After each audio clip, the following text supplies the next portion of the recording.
Have you been wondering how to create scroll stopping pins for your business on Pinterest? Well, that's what we are going to cover today. I'm Emily Vales. I'm a Pinterest marketing and ad strategist, and for the past 4 years, I've helped my clients and my students increase their traffic and turn it into profit through the power of Pinterest marketing. Pinterest is a visual search engine. That means that when people come to the platform, typically the first action they are taking is they are going up to the search bar and they are typing in whatever they need ideas, inspiration for. They have a problem and they are essentially actively looking for a solution to that problem. So once they have entered in that search, the next part of the, what I like to call Pinterest sales funnel is, they are going to see images or pins come up. They are going to start scrolling and they are going to try to find the best solution to their problem. So as a Pinterest marketer, it is going to be your job to figure out how you are going to get that Pinterest user to stop their scroll and take action on your pins. So that's what I'm going to cover today, is how you can make your pins, your content stand out amongst all of the other pins on Pinterest so you can get your perfect audience to take action. So before we talk about some of the best practices when you are designing pins for Pinterest, let's go ahead and take one step back in that Pinterest sales funnel and talk about keywords. I would love to have you go and watch one of my other videos all about doing keyword research on Pinterest, because the key really to your success on the platform is understanding what keywords your audience is actively searching for. And the reason why this is so important is because, like I mentioned at the beginning of this video, the first action they are going to be taking is performing that search. So in order for your pins to even get onto their screens and in front of them, you have to understand what keywords they're searching for. So I always recommend first doing in-depth keyword research, whether you are just getting started with a Pinterest marketing strategy, or maybe you're not seeing the results that you're hoping for on the platform. It might be an indicator that you're kind of missing the mark with that keyword strategy. Now, when you are doing that keyword research, I really want to recommend really performing those searches from two different standpoints. Your audience is probably either going to be problem aware or solution aware, meaning that their mindset, depending on which search or which type of search category they're falling into, that is going to impact what keywords they're using. And sometimes when my clients are maybe missing the mark with their Pinterest strategy and I'm really helping them kind of revamp things and get back on track, they are really taking their keyword research from one specific angle. And that might be from that problem aware or that solution aware. So some people are going to know that, for example, Pinterest marketing is the solution to their lack of business growth and sales, and they know they need to use Pinterest to get more visibility. Other people are just going to be problem aware and they're just thinking about, I don't have sales, I'm not getting people to my website, I don't know how to fix this problem. So like I said, there's kind of two different approaches that you can take, and it's important to think about both sides because that can really impact the way you are positioning your content. So now that we talked about how people are going to actually find your pins and how your pins are going to surface into their searches, let's go ahead and dive into some of the best practices when you are designing pins on the platform. And one thing I want to mention before we dive into these best practices, and this is kind of a pro tip, when you are doing that keyword research on Pinterest and you're actually really just gathering pillar keywords and those long tail keywords, I want you to be paying attention to the pins that you are seeing ranking at the top. Now, what I mean by ranking at the top, when you perform a search, the pins that show up first, those are the top ranking pins for that specific search. So pay attention to whatever those business owners are doing on those pins. See if you can see any similarities. See what makes their content stand out. And I absolutely never recommend copying somebody else's work, but think about how you could put your own spin on what somebody else is doing that's working well for them. So you can use it for inspiration and then kind of put your own twist on it. So now let's go ahead and get back to those best practices. So best practice tip number 1, you need to make sure that your content is vertical. Well, I always stick with a 2:3 ratio, but as far as the specific dimensions, some people will vary this a little bit, but I usually stick with a 1000 by 1500 as far as dimensions. Now, what I mean by some people vary this, some people will make their pins a little bit longer, but when you do that, you run the risk of your pins being cut off.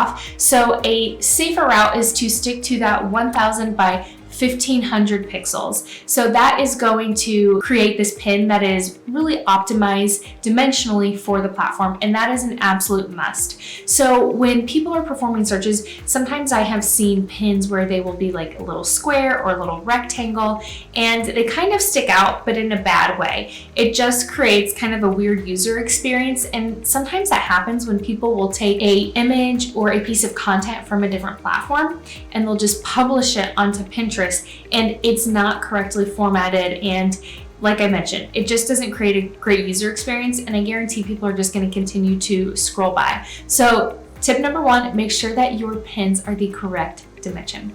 Now, best practices for creating that scroll stopping pin. Tip number 2, I want you to create pins with beautiful images or videos. Now, because Pinterest is a visual search engine, that piece is going to be crucial.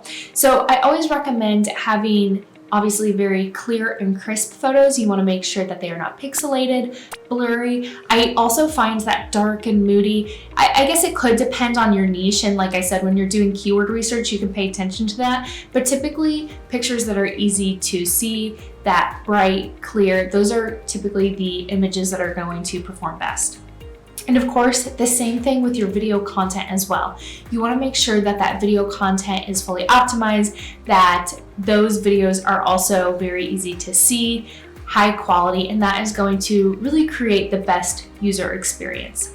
So that was for your images. Now, I do want to share a few other tips when you are thinking about using images on Pinterest, because this part is so crucial in creating those scroll stopping pins.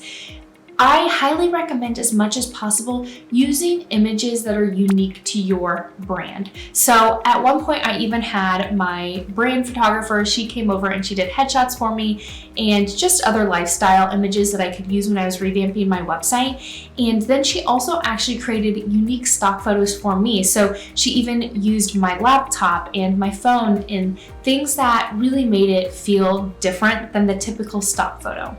So it's not that when you are designing your pins that you can't use stock photos, but I do think as much as possible, it is going to just feel different to your audience when you're using your own unique brand photos, especially those people who are digital product sellers, physical product sellers. As much as you can showcase your own products, then they're just going to perform better. So for example, I used to serve a lot of teachers, paid teacher sellers. And one theme that I was finding was that a lot of TPT sellers, and not to call out my TPT sellers, but they would have essentially a thumbnail or a picture that they had taken off of TPT.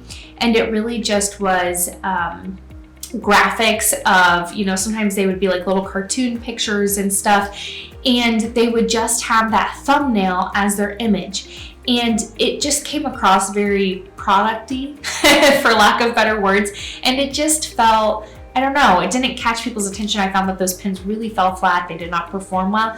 So as much as you can, if you can actually, whatever your product may be, if you can stage it or make it very natural as far as how that product would be used, if you can have those more lifestyle photos, I think you're going to see much better results with some of those pins that you are directing to the product. So that's just kind of a pro tip there. Now, we also have pins where we don't have images at all. And depending on your niche, you might see some of the top ranking pins just have text overlay. And maybe whatever the text is grabs their audience enough that that performs well for them. And interestingly enough, my niche is Pinterest marketing, and some of my top performing pins actually just have text. They don't have a picture at all. So it's something that you can play around with for sure, but just be mindful of really testing different things and see what resonates with your audience, and not just sticking to only pins that have text overlay or only pins that have pictures and text overlay. So kind of doing some split testing. And then there's also a third type of pin where you could actually create a pin that just has a picture. So we've kind of talked about 3 different categories here. So a pin with a beautiful picture that has text overlay, and we'll get to the text overlay next, a pin that just has text overlay, and then a pin that just has a picture. So I've noticed that some of the pins that just have pictures are some fashion bloggers, maybe even some food bloggers, photographers especially, because I think that really showcases their beautiful images. So just pay attention to what's performing well for your niche. Like I said, when you're doing your keyword research, maybe take some notes and get some inspiration for those top ranking pins, but just be mindful that it's good to test. And typically what I see performing the best is a pin with an image and text overlay. So that leads me to best practice number 3, add text overlay to those pins. That is such an amazing way to get your audience to stop their scroll, because it's really speaking to them in a lot of different ways. So you have the visual piece, and then when they read it, they're thinking about it. And so you're kind of playing on to different senses, if that makes sense. And so depending on that text overlay, that might be the difference between getting the person to click or to keep scrolling. And so when you have the picture and then you also have that text overlay, it just creates a much more impactful experience. So with the text overlay, a few things to keep in mind because it is important. That text overlay, I highly recommend you include your most important pillar keywords on that text overlay. So remember, we've already done that keyword research. You already know what keywords you want to be ranking for that specific pin. So then you need to think about how can you include those keywords within that text overlay. And a few more best practices with that text. Try to make it large, very easy to read, so that when people see it, they can understand right away what you are asking them to do or what they're going to receive if they click onto your pin. Because if they can't read it or they don't understand it, you're gonna lose them and they're gonna keep scrolling. Because guess what? There's so many other pins out there that are a lot easier to understand and are going to catch their attention. So you don't wanna lose them by having that text overlay that is hard to read, confusing, or just overall hard on the eyes. Remember, it's a visual search engine, so you really have to make those attractive. I always recommend really staying away from script font. And I know that some people are like, oh, like script font is like the heart and soul of their beautiful business. But really try to stay away from that. I have a font I even use. It's not script, but it's a little bit, it's kind of thin and fancy, and honestly, it can be a little hard to read. And so I really try to stay away from that because I don't want to lose somebody just because they can't read the text overlay. And actually, 85% of pinners are going to be looking at Pinterest on their mobile device. So guess what? That pin that you might be looking at and creating on your desktop, people are looking at on their mobile device, and it is going to look way smaller. So I want you to think about that as well when you are trying to decide how large the font you want to use, what style, if it's bold, if it's outlined. So just a few different things to keep in mind. Now, the fourth thing I want you to do when you are creating those scroll stopping pins, I want you to keep them branded. So that can look like a few different things. That could be cohesive and consistent colors, so using your brand colors, or that could look like simply just including your logo on all of your pins. A lot of times I will even just include my website at the bottom, and maybe you have different features or not animations, but graphics, certain things that kind of indicate your brand and your unique style. Just think about how can you make your pins feel true to your brand so that when people see your pins, they don't all look the same. You definitely don't want that, but they're like, that's Emily Vales. I know her pins. And especially when they already follow you, or maybe you are trying to get some brand awareness on Pinterest and you want them to see your brand and realize that it's you, that's just a best practice to have that consistent branding on your pins. Now you can play around with the colors a little bit. For example, I have, like I said, I serve lots of teachers, paid teachers, and a lot of times they will have their brand colors, but depending on what we are showcasing in the pin, they'll have really pretty bright pastels and other colors that might not be part of their brand colors, and we pull those in depending on what the picture is of. So that's the thing too, you want to think about whatever picture you're using and what your brand colors are, trying to complement each other, because sometimes I've had it where I'm trying so hard to keep the brand colors consistent, but then it's really clashing with the image.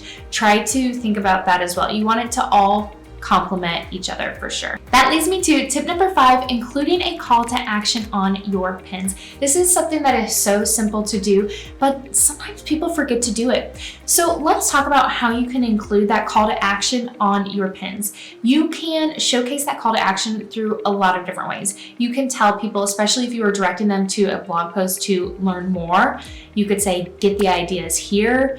Other ways that you can share a call to action would be if you're directing that pin to a product, you can say, buy here, buy now, get access to the workshop now. There's lots of different things that you can do, especially if you have a guide or, like I said, a workshop or a webinar, and you can say, watch it here. Sometimes I direct my pins to my YouTube channel because that's obviously a great way for me to nurture my audience, and I'll say, watch the YouTube episode here. So whatever you are saying in that call to action, you just want to make sure that you are delivering when people click through, because that definitely creates a really poor user experience when people click through and then they don't get what you promised them. And that actually used to be people's biggest pain point with Pinterest, was that they would see something that would catch their eye, whether it be a beautiful product or a really great idea or a yummy recipe, and they would try to click through to essentially take action on that or get the solution to their problem, and then they wouldn't get the blog post or they wouldn't get the webinar and the link was broken. Now that's going back years ago before Pinterest is how it is today, but there are some people who either forget to redirect links or they are just kind of being ambiguous and it's not actually what people are going to receive on the other side. So you do want to make sure that when you're using those call to actions that you're not enticing somebody kind of like a bait and hook where you tell them they're going to get something free and then they don't get something free. So that's just something to be mindful of when you are using those calls to action. So as we start to wrap up this video, I want to give you a 6th tip, and that 6th tip is to think about how you can optimize that pin so that even if people are not ready to go to your website, that you can at least give so much value just even in the pin design that they feel like they want to save that pin for later. I have another YouTube episode all about the power of the save and how really getting content that is getting lots of saves and traction is ultimately going to increase your Pinterest traffic. So if you want to watch that video on how to get more saves with your Pinterest, I want you to go ahead and check out that YouTube video after you are done with this episode. And I want you to understand that the Pinterest algorithm sees saves as a really important metric. It shows that you are sharing high quality content and that there is a high intent there from your audience. So even if they don't go to your website, they feel like your content is valuable enough, they want to save it for later. So I would love for you to think about how you can deliver so much value on the text overlay that they either want to save it later or they have to go to your website. And then once people have left Pinterest, clicked from your pin to your website, you still want to make sure that you are capturing people and keeping them in your audience. So you want to not just think about the Pinterest sales funnel. Remember how we talked about getting and using keywords and then capturing them visually, getting them to click through those calls to action. But then once they are on your website, we want to keep them in your world and continue to nurture them and build that relationship. So think about whether you are sending them to a blog post or a product, how can you at least either get them to sign up for your email list if they're not ready to buy right away, or get them to come back to your content and save that pin for later. So that's something that is really important to think about when you are creating that Pinterest strategy. And the 7th and last tip I'm going to share with you when you are creating those scroll stopping pins, you of course want to have a title and a description that are fully optimized as well. And the reason why this is so important is because that title and the description, those are places where you can use those keywords, and those keywords are helping index your content. So then Pinterest knows who to show your pins to, essentially. So when Pinterest is indexing content, I like to think about it as Pinterest essentially thinking of content and putting it into folders. And then when somebody's performing a search and they say, I need a solution for this specific topic, then Pinterest can pull out that folder and then show all of these different pins. And Pinterest is essentially offering all these different solutions to somebody's problem. So in order for your content to be filed into the correct folder, you need to make sure that you are using keywords in all of the right places. So like I mentioned, that would be the text overlay on the pin design, that would be in the pin title and the pin description. Now, when I'm creating multiple pins for one piece of content, I like to actually use different images on the pin, different text overlay. I like to use different pin titles, and I like to use different pin descriptions, because that allows me an opportunity to kind of rank for different keywords, right? So remember when I talked about being problem aware and solution aware? So one pin could be problem aware, one pin could be solution aware, and you could have a different image, title, description. On the other pin, you could have a different or an other. So as I wrap up this video, I would love to invite you to subscribe to my YouTube channel. I share a new episode every single week, and be sure to like this video and let me know in the comments what other questions you have. I can't wait to see you soon in next week's episode. Bye for now.